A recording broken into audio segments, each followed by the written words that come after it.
اور اس میں آپ کو فہم نہیں ہے تو سوال چاہے ادھر سے آئے ادھر سے آئے آپ اس کو فالو بھی کریں گے، اس کا جواب بھی دیں گے. بعض بار پھر وہاں یہی آ جائے گی کہ آپ ذہین کتنے اور آپ نے اسٹڈی کس طرح کی. پہلے ایک یہ بھی تھا اور ہمارے دلوں میں یہ بات ہوتی بھی عام اسٹوڈنٹ کے کہ جناب پیپر چیکر جو ہے وہ پتہ نہیں کس موڈ میں بیٹھا ہوا تھا، کون سا مزاج تھا. یہ شکایت عمومی طور پہ ہمارے معاشرے میں ہے، ہمارے امتحانی نظام میں اور جو اکیڈمک ہمارا نظام ہے اس میں واقعی یہ بات ہے بھی کہ ایک ٹیچر کا معیار دیکھنے کا کچھ اور ہے، دوسرے کا کچھ اور ہے، تیسرے کا کچھ اور ہے، جس سے نمبروں میں فرق بھی پڑتا ہے. لیکن یہ جو اچھی بات ہے جو پچھلے 2 سال سے میں آبزرو کر رہا ہوں کہ جب سے یہ نیا نظام ہائی کورٹ نے شروع کیا ہے امتحان لینے کا اور اس کو ایگزامن کرنے کا، وہ میں سمجھتا ہوں کہ بہتر ہے. اس میں انہوں نے ججز کی ڈیوٹی لگائی اور میرے انہوں نے یہ آیا کہ انہیں بٹھاتے بھی ایک ہال میں اکٹھے ہیں کہ جی سارے بیٹھ کے اپنے اپنے پیپر جو ان کو دیے گئے چیک کریں. تو اس سے وہ جو مائنڈ سیٹ ہوتا ہے نا ہر بندے کا، وہ میں سمجھتا ہوں کہ قریب آ جاتا ہے. اس میں آپ کے لکھے ہوئے کو جو ہے وہ قریب ترین نمبر مل جائیں گے. بجائے یہ کہ ایک یونیورسٹی امتحان لیتی ہے، وہ آگے پیپر ادھر بھیجتی ہے، آگے ادھر بھیجتی ہے، آگے ادھر بھیجتی ہے، وہ آگے کسی کو جو ہے نا وہ ہینڈ اوور کر دیتے ہیں. تو اس سے جو مائنڈ سیٹ ہے وہ تبدیل ہو جاتا ہے، مجھے نمبرنگ نہیں فرق آئے گا. لیکن اب آپ اس حوالے سے مطمئن رہیں کہ آپ جو لکھیں گے وہ آپ کے لکھے ہوئے کے مطابق قریب ترین مارکس بھی آپ کو مل جائیں. اب اس میں یہ ہے کہ اب آپ نے لکھا بھی، ایک کانسیپٹ یہ ہوتا ہے کہ زیادہ لکھے تو نمبر زیادہ مل جاتے ہیں. میرے نقطۂ نظر سے اب جو سلسلہ ہے ایگزامنگ کرنے کا، اس میں آپ کا کانسیپٹ کلیئر ہونا بہت ضروری ہے.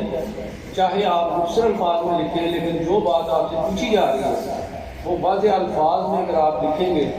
اور اس کا کانسیپٹ کو کلیئر کر کے بات آگے بڑھائیں گے، یقیناً آپ کو اس میں مدد ملے گی، بات زیادہ سے زیادہ ملے گی. اب آج کا جو موضوع مجھے سیکرٹری صاحب نے دیا تھا وہ پریمپشن ایکٹ کے حوالہ سے تھا. میں یہ مناسب سمجھتا ہوں کہ پہلے تھوڑی سی بیک گراؤنڈ آپ کے علم میں آنا ضروری ہے کہ یہ ہمارا جو یہ کانوے والا آیا لا آف پریمپشن، یا اس سے پہلے یونائٹڈ انڈیا سے 1913 سے ایک آ رہا تھا، اور اس میں کیا چیزیں مختلف تھیں اور کیا کامن تھیں، یہ تھوڑی سی بیک گراؤنڈ میں آپ کو دینا چاہوں گا. سب سے پہلے تو میں یہ آپ کو بتاؤں کہ شبہ ہے کیا. شبہ جو ایک دیا گیا کانسیپٹ کہ جو اس کا اگر ہم کریں لفظی یا معنی تو وہ یہ ہے کہ کسی چیز کو کسی چیز میں ضم کرتا ہے. اگر اس کو آپ وسیع معنوں میں دیکھیں تو وہ ضم کرنے کا مطلب یہ ہے کہ وہ جو میرا حق ہے کسی جائیداد پہ اور اس جائیداد میں ضم ہو گیا جو فروخت ہو.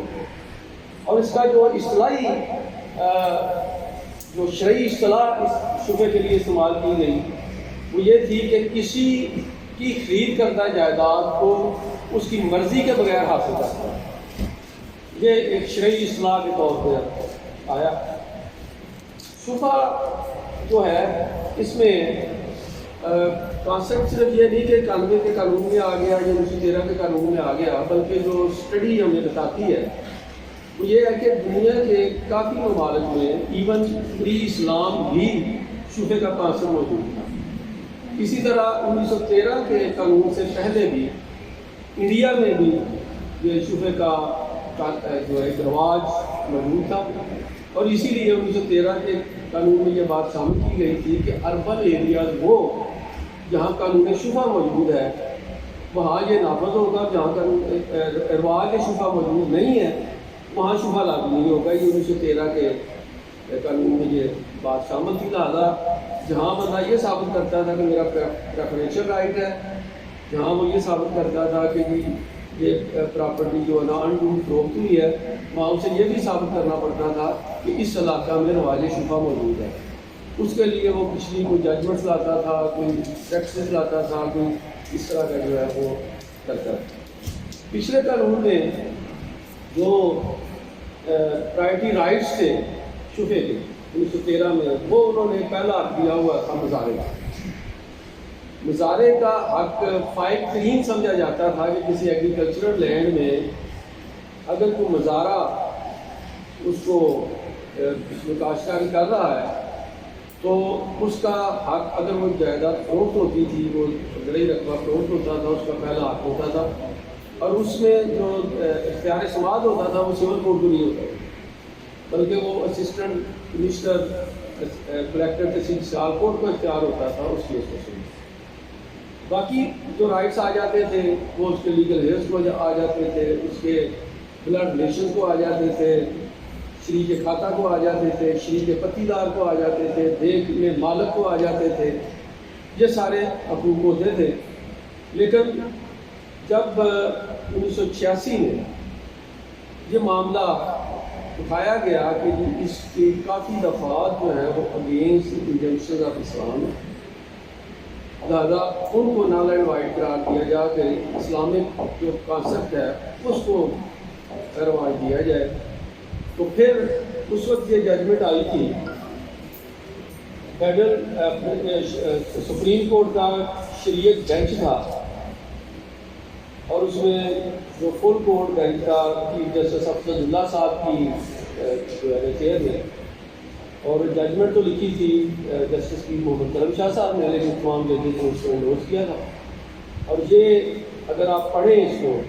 PLD 1986 supreme court page 360، PLD 1986 supreme court page 360، بڑی ہی کمپریہنسو ججمنٹ ہے جس میں اسلامک کانسیپٹ آف پریمپشن کو بڑے اچھے طریقے سے ایلیبوریٹ کیا گیا ہے، تاریخی تناظر میں، احادیث کی روشنی میں، حضور نبی کریم صلی اللہ علیہ وسلم کے فرمان آئے کی روشنی میں، اور دیگر جو اس میں عوامل کے تمام چیزوں کو ڈسکس کرتے ہوئے، اور جو 1913 والا قانون شفا تھا اس کو ڈسکس کرتے ہوئے انہوں نے الٹیمیٹلی قرار دیا کہ یہ جو اس میں رائٹس دیے گئے تھے، مثلا مظاہرے کو دیا گیا تھا، بلڈ ریلیشن کو دیا گیا تھا، تو ان تمام چیزوں کو حذف کرتے ہوئے انہوں نے قرار دیا کہ صرف 3 لوگوں کو حق شفا حاصل ہے۔ اس میں آ جاتا ہے شافی شریک، شافی خلیف، شافی جان۔ یہ میں آگے چل کے اس کو تھوڑا سا مزید ایکسپلین کر دوں گا، بھی آپ نہیں دھیان میں رکھیں کہ یہ ججمنٹ میں قرار دے دیا گیا کہ جی آپ صرف ان 3 لوگوں کو شفا کا حق دے سکتے ہیں، باقی کسی کو شفا کا حق حاصل نہیں ہے۔ اس کے علاوہ دوسرا کانسیپٹ جو انہوں نے کلیئر کیا، اور اس ججمنٹ میں جو پرائم فوکس رکھا گیا وہ اس بات پہ رکھا گیا کہ جو یہ 2 چیزیں ہیں، جب کوئی بندہ جائیداد خریدتا ہے تو 2 چیزیں ہوتی ہیں۔ ایک تو یہ ایک بندے نے قانونی طریقے سے پیسے دیے، آفر ایکسیپٹنس ہوئی، پرپوزل ایکسیپٹنس ہوئی، پیسے دیے کہ قرضہ دیا گیا، اور اس میں کوئی ایسی ان اسلامک یا اگینسٹ دی انجنکشن آف اسلام بات نہیں ہے، تو یہ ایک ٹرانزیکشن جو ہے اس کو لیگل اور شرعی طور پہ تحفظ ملنا چاہیے۔ لیکن اس کے ساتھ ہی دوسری بات آ گئی کہ اگر اس جینوئن اس لیگل ٹرانزیکشن سے اگر کوئی ایگزسٹنگ رائٹ والا متاثر ہوتا ہے تو وہاں حق شفا پیدا ہوتا ہے۔ دوسرے لفظوں میں ضرر و ضرورت جو ہے کہ یہ جائیداد ہے، میری ملک کا ہے، یا شریک کھاتا کے طور پہ ہے، یا میری گلی میں ہے، یا میری ہمسائیگی میں ہے، تو فروخت تو وہ ٹھیک طریقے سے ہوئی ہے، لیکن اس فروختگی سے مجھے فلاں نقصان پہنچ رہا ہے، اور یا اس کی مجھے یہ ضرورت ہے۔ اس چیز کو الیبوریٹ کیا گیا کہ جو اسلام نے ایک جینوئن سیل کو پر یہ حق شفا کا جو رائٹ ہے اس کو اگر پریفرنس دی تو اس بنیاد پہ دی کہ یہ جو فروختی ہوئی ہے اس سے میرے اس رائٹ کو نقصان پہنچ رہا ہے یا اس کی مجھے ضرورت ہے. اس چیز کو تفصیلاً الیبوریٹ کیا فاضل جسٹس صاحب نے. لیکن بعد میں پرابلم آ گئی جو میں تھوڑی دیر بعد اس پہ بھی میں بات کروں گا کہ قانون میں بھی یہ بات شامل کی گئی لیکن بعد میں ایک ججمنٹ آئی جنہوں نے 2-3 چیزوں کو حذف کر دیا. اور میں سمجھتا ہوں کہ یہ بعد میں ججمنٹ آئی تھی 1994 میں PID 1994 supreme court page 1 PID 1994 supreme court page 1 اس میں انہوں نے کچھ ایسی چیزیں حذف کر دی جو کہ اس ججمنٹ میں انٹروڈیوس کروائی گئی تھی یا اس لا میں بھی انٹروڈیوس کروائی گئی تھی لیکن انہوں نے اس چیز کو حذف کر دیا. لہٰذا آپ یہ ججمنٹ بھی یہ دونوں ججمنٹ بڑی جو ہے نا وہ لینڈ مارک قسم کی ججمنٹس ہیں اور آپ کا کانسیپٹ جو ہے یہ دونوں ججمنٹ اگر آپ ڈیٹیل کے ساتھ پڑھیں گے تو کافی حد تک کانسیپٹ آپ کا اس حوالے سے کلیئر ہو جائے اور وہ جو ابہام ہوتا ہے کہ سوال ایسے آ گیا وہ کافی حد تک کلیئر ہو. تو اس میں جو ہے یہ ضرر والی ضرورت والی بات حذف کر دی گئی حالانکہ پہلے جو ہے وہ شامل کی گئی کہ یہ بات بھی ثابت کرنی ضروری ہے پریفرینشل رائٹ کے ساتھ ساتھ کہ یہ اس سے مجھے یہ ضرر پہنچتا ہے یا یہ ضرورت ہے وہ بعد میں اس کو ختم کر دیا. اب اس میں اور جو ڈفرینس پیدا کیا گیا کہ جو 1913 والا قانون تھا اس میں کچھ جائیدادوں کو حذف کیا گیا کہ ان جائیدادوں میں شبہ نہیں ہوتا. ایک تو وہی کہ جی وہاں جہاں رواج شبہ نہیں ہے وہاں شبہ نہیں ہو سکتا. اس طرح بعد جو تھی مثلاً دکان تھی جو کٹرا سرائے اس قسم کی چیزوں عبادت گاہوں پر بھی جو ہے وہ شبہ نہیں ہے. لیکن اس کے ساتھ ساتھ ایک اور بات بھی تھی کہ جس کو گورنمنٹ وہ حذف قرار دے دے کہ اس پراپرٹی پہ شبہ نہیں ہو سکتا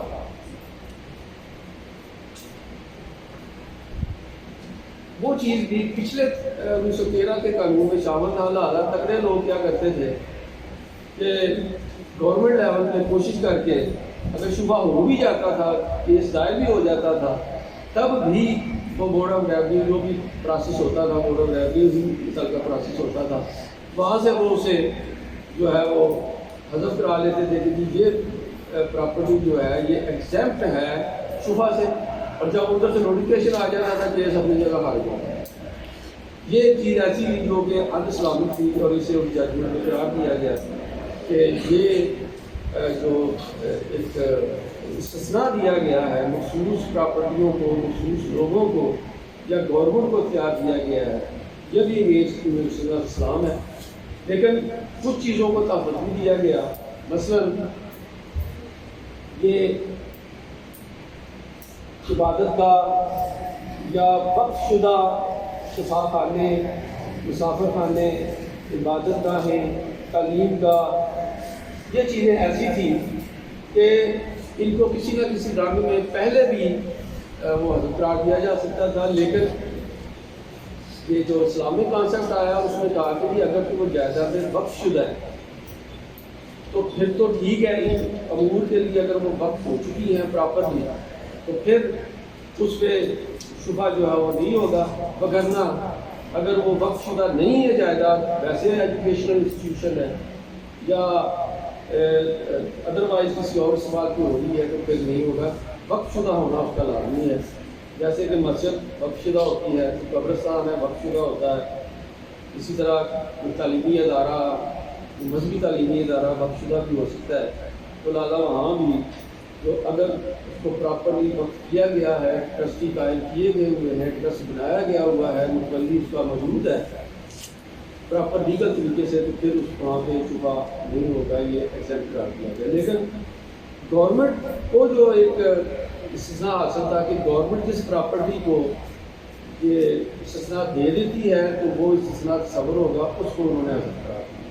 لیکن گورنمنٹ کو یہ استحقاق نہیں ہے کہ وہ کسی جائیداد کو ایگزامپٹ کر دے کسی بھی پریفرنشل جو پریمپشن رائٹ ہے اس سے. سر جو وقف پراپرٹی ہم کرتے ہیں اس کا ریٹرن ہونا ضروری ہے؟ بالکل. دیکھیں وقف امپلائڈلی بھی ہو سکتا ہے. جی. جیسے ایک مسجد بن جاتی ہے تو وہ جو اگر چونکہ مسجد موقع پہ نظر آ رہی ہے تو سر لہٰذا مسجد کے علاوہ فرض کریں گے ٹیمپریری اپنی سائڈ کی پراپرٹی کو وقف کر کے ایک چھوٹا سا دربار وغیرہ بنا دیتے ہیں اور اگر اس کا جس نے وقف کیا وہ آنر کی ڈیتھ ہو گئی اور وہ پراپرٹی وہاں پہ ہے اور اس کے گارڈینس بھی ہیں لیکن وہ انکاری ہیں اس چیز سے تو اس کا ریٹرن بھی کچھ نہ ہو تو کیا وہ پراپرٹی پھر وقف رہے؟ میں اس کو کہتا ہوں کہ یہ جو جتنے بھی املاک ہیں نا یہ وزارات سے منسلک ہے. جی جی. اس میں یہ اسی لیے پراپرٹی جو تھی نا وہ دی گئی اس میں جو وقف بورڈ بنا مسلموں کا اس کو ہم کہتے ہیں. اس میں قانون یہ تھا کہ ایسی جائیداد جو وقف ہے کیسے اس مزار کے لیے اگر اس دیکھیں بات جب یہ آ جاتی ہے کہ جی آیا وہ رجسٹرڈ ہے تھی یا نہیں تو آپ بھی سوال کے پیدا ہو گیا کہ کورٹ میں آپ نے ثابت کرنا ہے کہ آپ نے تو کہہ دیا کہ یہ پراپرٹی وقف ہے لیکن اگر اس کا کوئی ریٹن پروف نہیں ہے تو پھر آپ نے عدالت میں ثابت کرنا ہے. اب آپ ڈائریکٹ ایویڈنس لاتے ہیں سرکمسٹانشیل ایویڈنس لاتے ہیں کیا لاتے ہیں جس سے عدالت مطمئن ہو کہ جی واقعی یہ بات ہے تو پھر تو اسے وقت صبر کر لیا جائے گا. لیکن اگر آپ عدالت میں یہ ثابت کرنے میں ناکام رہتے ہیں کہ یہ وقت پراپرٹی تھی یا نہیں تھی تو پھر ظاہر ہے آپ کی یہ بات ریٹرن ہو تو ویل اینڈ گڈ اگر نہیں ہے تو اس کو پھر پروف کریں. ریٹن دیکھیں نا ریٹن تو ایز اٹ از نظر آ رہا ہے تو باقی تو پھر سرکمسٹانشیل ایویڈنس ہے. ایک پراپرٹی ہے جس کا کوئی ثبوت ملکیت نہیں ہے. آپ کہتے ہیں کہ میں مالک ہوں میں قابض ہوں آپ سے پہلا سوال تو نہیں کیا جائے گا کہ جی آپ بتائیں آپ کے پاس ثبوت ملکیت کیا ہے ڈاکومنٹ ٹائٹل آپ کے پاس کیا ہے. جیسے کہ آج کل یہ جو لال قلعے کے اندر جائیدادیں ہوتی ہیں جن میں یہ پرابلم پیش آ رہے ہیں. ان میں پہلے یہ تھا کہ جو مثلا شہری جائیدادیں تھیں دیوان پر رجسٹری کرتے تھے یا دیہاتوں میں جائیدادیں تھیں لال قلعے کے اندر وہ پٹواری کی رپورٹ لے کے نمبردار کی رپورٹ لے کے رجسٹری ہو جاتی. لیکن جو مقدمے بازی بڑھی PD1 کے حوالہ سے فراڈ سامنے آئے عدالتیں سخت ہوئیں اور عدالتوں کے فیصلے یہ آ گئے کہ یہ جو PT1 ہے یا جو آپ سرکمسٹانشیل ایویڈنس پیش کرتے ہیں کہ یہ میرا بجلی کا بل ہے یہ واٹر بل ہے یہ ٹیلی فون کا بل ہے یہ میرے بچوں کی پیدائش کے جو سرٹیفکیٹس ہیں اس ایڈریس کے ہیں یہ ساری ایویڈنس جو ہے سرکمسٹانشیل ہے اسے ہم ڈاکومنٹ آف ٹائٹل نہیں کہتے. عدالتوں نے قرار دے دیا کہ ڈاکومنٹ آف ٹائٹل وہ ہے جس کو لیگلی ہم ڈاکومنٹ آف ٹائٹل مانیں. اب ڈاکومنٹ آف ٹائٹل کیا ہو سکتا ہے وہ سیل ڈیڈ ہو سکتی ہے ڈیڈ ہو سکتی ہے رجسٹرڈ چیز یا عدالت کی کوئی ایسی ڈگری جس کی وجہ سے آپ کو مالک ڈکلیئر کیا گیا ہو یہ تو ہو گیا ٹائٹل ڈاکومنٹ. باقی ساری سرکمسٹانشیل ایویڈنس ہے وہ عدالت مانتی ہے نہیں مانتی یہ عدالت کی سوابدید پہ آ گیا کہ آیا وہ سرکمسٹانشیل ایویڈنس کے ذریعے آپ کسی چیز کا مالک ڈکلیئر کر دیتی ہے کہ نہیں کرتے. اس طرح وقت پراپرٹی کا میں بتا رہا تھا کہ یہ جتنے مزارات تحریر میں لیے گئے تھے ان کے ساتھ جائیدادیں تھیں لہذا جب وہ مزار جو تھا وہ تحریر میں لیا گیا محکمہ اوقاف کی تحریر میں تو اس سے متعلقہ تمام جائیدادیں وہ تحریر میں لے لی گئیں یا تحریر میں لینے کا استحقاق پیدا ہوگا. لہذا وہ تصور یہ ہوگا کہ اس مزار سے متعلقہ جتنی بھی جائیدادیں ہیں وہ اس مزار کے حوالہ سے اس محکمہ اوقاف کی تحریر میں وہ نوٹیفکیشن کے حوالے سے ہو گیا. بعض بات یہ ہوتا ہے کہ کسی جائیداد کا پتہ نہیں چلتا نوٹیفکیشن کے وقت کہ یہ آیا اس صاحب مزار کی وقت تھی یا نہیں تھی. وہاں پھر وہی بات آ جائے گی کہ آپ نے ثابت کیسے کریں کہ آیا یہ پرٹیکولر پیس آف لینڈ ہے یا پیس آف پراپرٹی ہے یہ آیا اس صاحب مزار کی ملکیت میں تھی یا نہیں تھی اور کیا وقف شدہ جائیداد میں یہ جائیداد بھی شامل ہے کہ نہیں. اس حوالہ سے کافی کیسز وہ اتفاق بھی ہوتا رہتا ہے ہمیں ایڈوکیٹ کونسل جیسے یہ امام صاحب جو ہے یہ ابتدا میں 1970 کے لگ بھگ یہ تحریر میں لیا گیا اور اس کی متعلقہ جائزہ نہیں آ گیا، لیکن آج تک مقدمے بازی اس بات پہ ہو رہی ہے کہ بعد میں ایک نوٹیفکیشن آ گیا 1980 کا ریوائز نوٹیفکیشن، جس میں انہوں نے کہا کہ یہ فلاں فلاں جائیداد بھی مزار امام صاحب کی ملکیت ہے، لہٰذا یہ بھی شامل شدہ ہے۔ اب اس میں مقدمے بازی شروع ہوئی کہ جی آیا یہ وقف شدہ جائیداد تصور ہوگی کہ نہیں ہوگی، اس پہ پھر اختیار جو وہ کورٹ کا آ جاتا ہے کہ کورٹ کیا قرار دیتی ہے کہ جی آیا یہ جائیداد وقف شدہ مزار امام صاحب کے لیے تصور ہوگی یا نہیں ہوگی۔ تو یہ بات پھر آ جاتی ہے، ڈسکریشن آف دی کورٹ آ جاتی ہے، اگر ڈاکومنٹ ہے تو ویل اینڈ گڈ، اگر نہ مل سرکمسٹانشل ایویڈنس ہے اور ڈسکریشن آف دی کورٹ آ جاتی ہے۔ یہ تو بات اب یہاں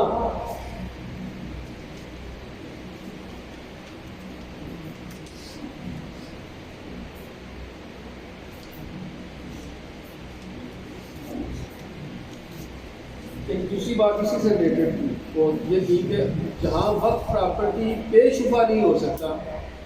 اسی طرح وقف پراپرٹی کی طرف سے بھی شبہ نہیں ہو سکتا کسی پراپرٹی، یہ اس کے ساتھ انٹرلنک چیز ہے کہ اگر اس پہ شبہ نہیں ہے تو پھر اس کی طرف سے بھی، مثلا مسجد کہے کہ میں ساتھ والی پراپرٹی میں شبہ کر کے جا رہی ہے کہ وہ رائٹ نہیں ہے، اسی طرح یہ اور پراپرٹی ہے تو اس سے رائٹ کر سکتے ہیں۔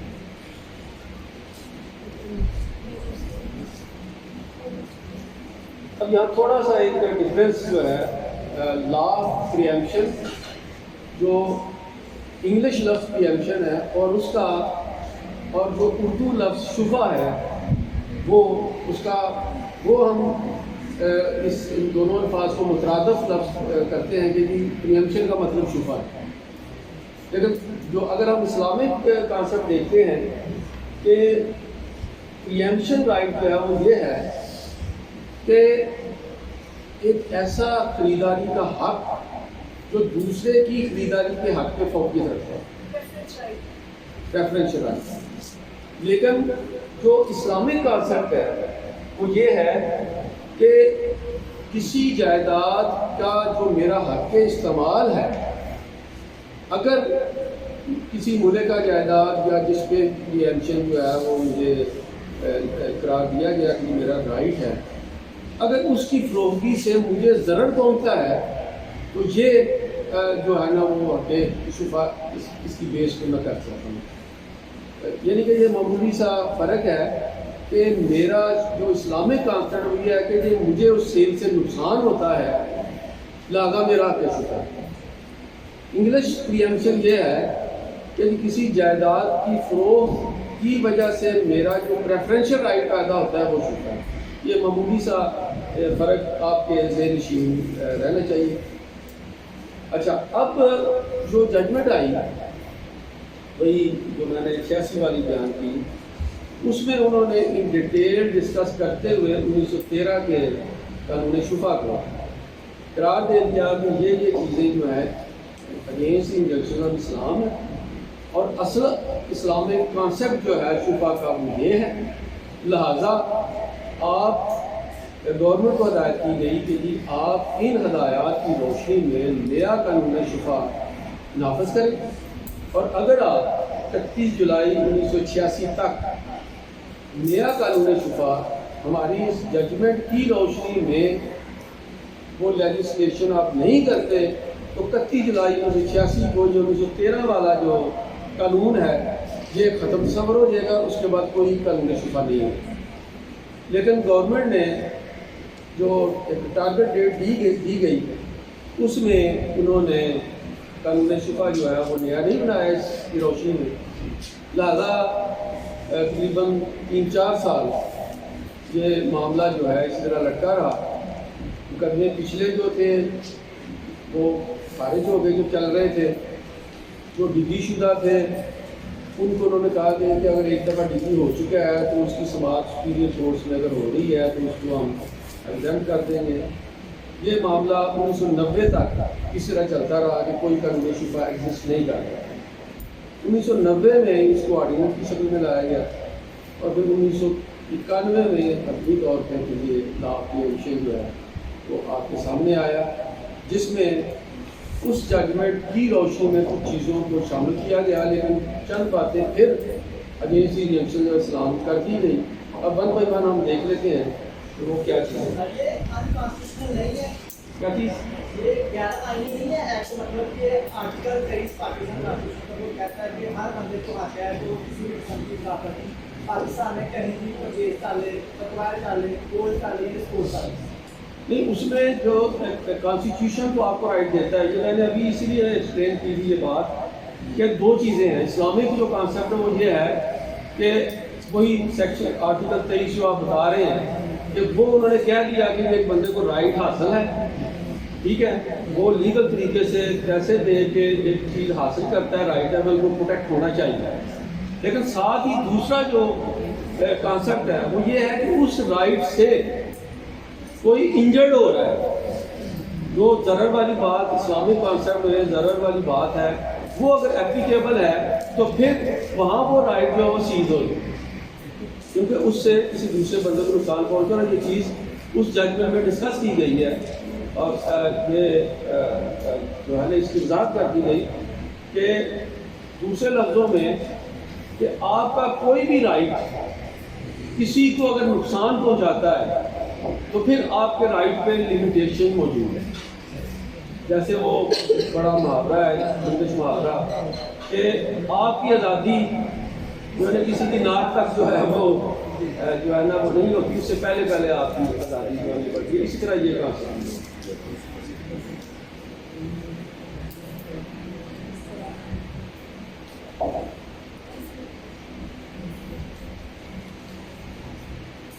اچھا، اب اس کا سیکشن 2 ہم دیکھ لیتے ہیں۔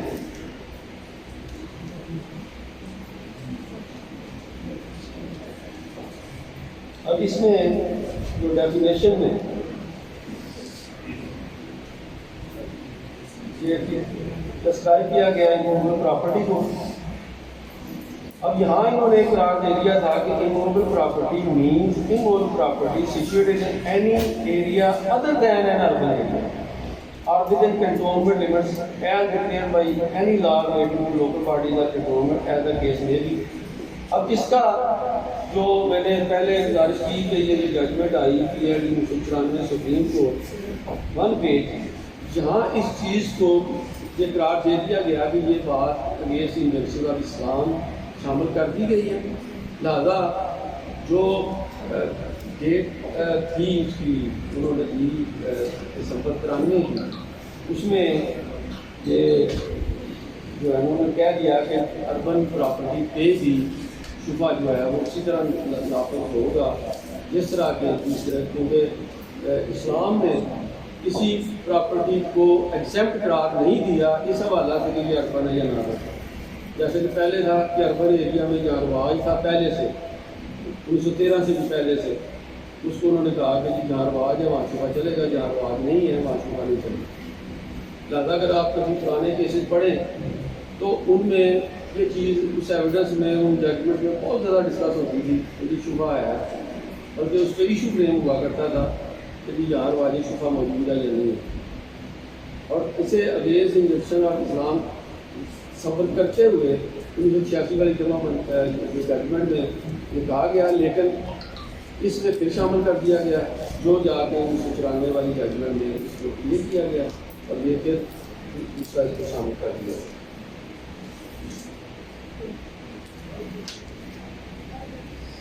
باقی ایک جو سیل ہے، permanent transfer of the ownership of the immovable property in exchange for a valuable consideration and includes transfer of property by way of riba vehicles or riba bashart but does not include any۔ اب یہاں انہوں نے اس کو explain کیا کہ یہ چیزیں جو ہے نا وہ ایکسیپشن ہوگی۔ پہلا تھا کہ اموویبل پراپرٹی انہیریٹنس اور ویل اور گفٹ کے ذریعے وہ کسی کو آتی ہے تو وہ یہ ایگزامپل صبر ہوتی ہے۔ دوسری کسی ڈگری کی ایگزیکیوشن میں جو وہ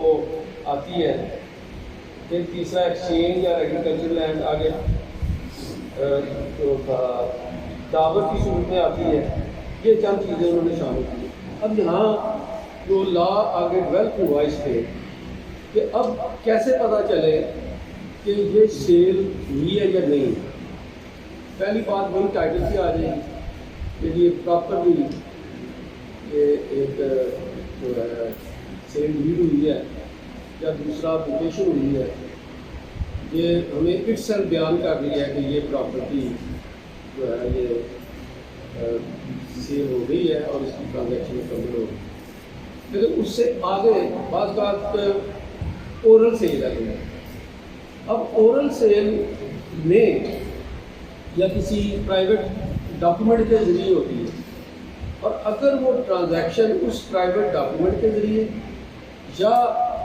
اورل سیل کے ذریعے اگر وہ کمپلیٹ ہو گئی ہے تو پھر بھی آپ شبہ کا حق رکھتے ہیں, لیکن آپ کو ثابت کرنا پڑے گا کہ واقعی یہ سیل ہوئی. یہ اس میں یہ انہوں نے آگے جا کے اس کو مزید ایکسپلین بھی کیا کہ سیل پہلا ثبوت رجسٹر سے تھی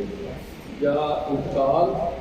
اور اگر انتقال وغیرہ نہیں ہے تو پرائیویٹ ڈاکومنٹ کے ذریعے یا پھر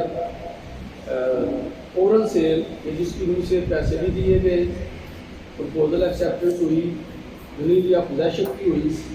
تو یہ بھی آپ سیل ثابت کر سکتے ہیں اگر آپ کے پاس سرکمسٹانشل ایویڈنس ہو.